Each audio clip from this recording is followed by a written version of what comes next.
I've been told in comments of recent videos that people were refreshed by me not showing them, the pages of the book before revealing what book I'm talking about, but I'm going to keep doing it at least in this type of video, which is me telling you about some books that I bought. Went to Barnes & Noble for the first time in a couple months. That's our go-to bookstore. We're not in a cool, metropolitan, we got bookstores from every corner kind of place. If I'm going to go get some books, it's probably at Barnes & Noble.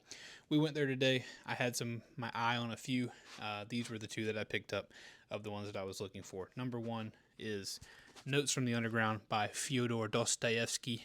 I think this will be my first Dostoevsky book. I've got Crime and Punishment on the shelf back there, but it is very intimidating to me, and I'm kind of worried about reading it. I saw that this one was actually pretty short, so I decided to get into some Russian literature. I would go with Notes from the Underground. I've heard some really good things about this book, so I'm excited to try it.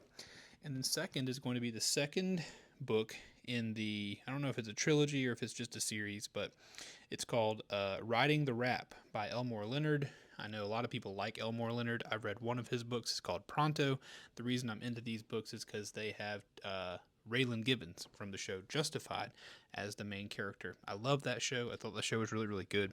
And whenever I learned that there were books with that character, but not just a retelling of the show, or not that the show was inspired by, if that makes sense.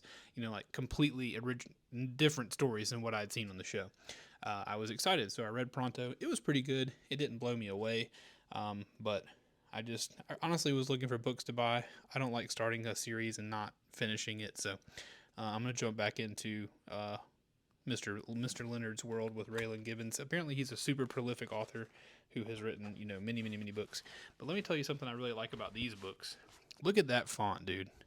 You could read a page in 20 seconds. I could finish this book before the end of this 3-minute video, probably. Look at that giant font. It's not something you see every day. A short book, I'll be able to cruise through that, and I'd be lying if I told you I didn't love the catharsis of just finishing a book. It feels so good to shut that back cover and say, I've consumed a story. But anyway, a double book haul. Let me know if you've ever read these.